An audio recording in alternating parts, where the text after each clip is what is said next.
Well, hurricane recovery efforts will be on the list of legislative priorities during Florida's new 60-day session, which begins tomorrow. Also on that list, medical marijuana. Following an ultimatum from Governor Ron DeSantis, lawmakers have until March 15th to produce a bill that repeals a ban on smokable marijuana. CBS 4's Jim DeFede recently spoke with the new Florida House Speaker, Representative Jose Oliva, about passing an amendment that carries out the will of Florida voters.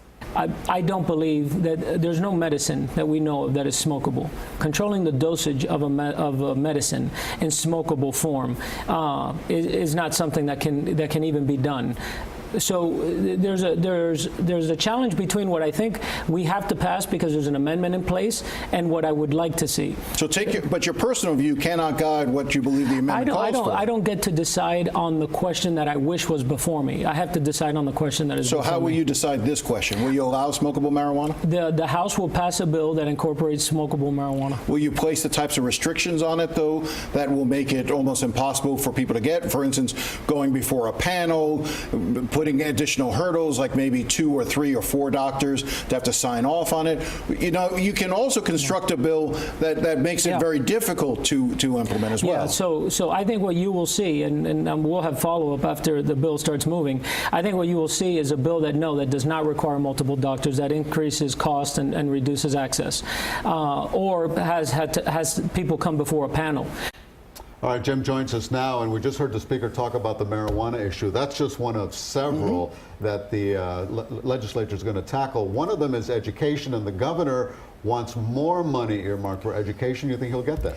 I think he is going to get a lot of what he wants. There's a couple components of the education bill that I think are fascinating this year that we'll have to keep an eye on. Yes, he wants increased funding, per student funding, which is a good thing. But he also wants to divert more money from the public school system to both opportunity scholarships and also to increase the usage of money into charter school systems. So that's likely to be controversial as it takes off a lot of money out of the public school system. Now, one other aspect of this bill or some of the bills that may be coming along is, as you remember, in Miami-Dade County, we voted just this last time around to tax ourselves to raise the salary for public school teachers here in South Florida, here in Miami-Dade County specifically. Jose Oliva and others in the legislature are going to try to take some of that money out of the public school system and move it into the charter school system. So in other words, giving money that's supposed to be dedicated for raising teacher salaries in the public school system to charter school teachers. Their argument being, well, since charter schools are sort of public schools as well, they should get some of that money.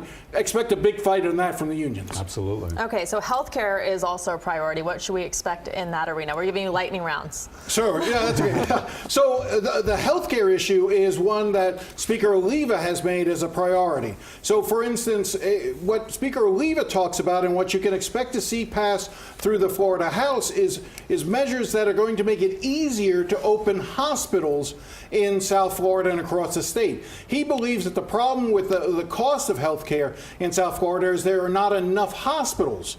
And so therefore he wants to lower the state requirements and regulations on hospitals to allow for new hospitals to open up to compete and therefore bring prices down.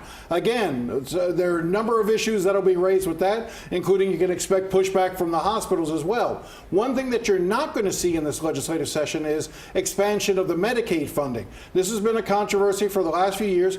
Florida, under Rick Scott, has refused to accept millions and tens of millions of dollars in Medicaid funding that would cover about 800,000 uninsured Floridians. We do not expect that that'll be taken up. Neither Governor DeSantis nor Speaker Oliva think that that's a good idea. What about gun control? Will that come up? Gun control is, I think you're going to see, so let's go twofold. After the Parkland massacre, there was a major bill, the Marjorie Stoneman Douglas Public Safety Act, which raised the age to own a gun from 18 to 21. Also placed a 3-day waiting period, did a number of things like that. There will be efforts to try to repeal those laws. I don't think they have a good chance of passing.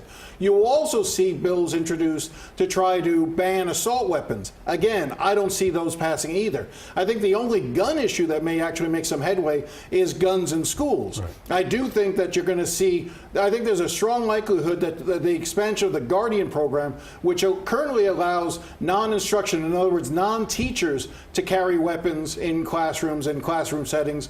I think you're going to see that try to be expanded to teachers. And speaking of Parkland, how about the fate of Scott Israel? So this is going to be really fascinating. We haven't had one of these in a while. There will actually be a trial in the Florida legislature to determine the fate of Scott Israel. Governor DeSantis suspended Scott Israel, citing incompetence because of his handling of Stoneman Douglas and the shooting there and the issues related to it. Scott Israel now has the opportunity to appeal that to the Florida Senate and actually go before them and say, I deserve my job back. I would not expect that he's going to get it from the Republican legislative, but you will have a hearing in which witnesses on both sides can be called, and so that could be quite an interesting little trial in itself. That'll be interesting. Also be interesting to hear our new governor with his first State of the State address. State of the State address, always an exciting time. Thanks a lot, Jim. And stay with CBS 4 News on air and online for the latest developments as the 2019 legislative session gets underway. We'll also bring you all the key takeaways from Governor DeSantis' State of the State tomorrow. And by the way, you can watch more of Jim's interview with Florida House Speaker Jose Oliva on our website, cbsmiami.com.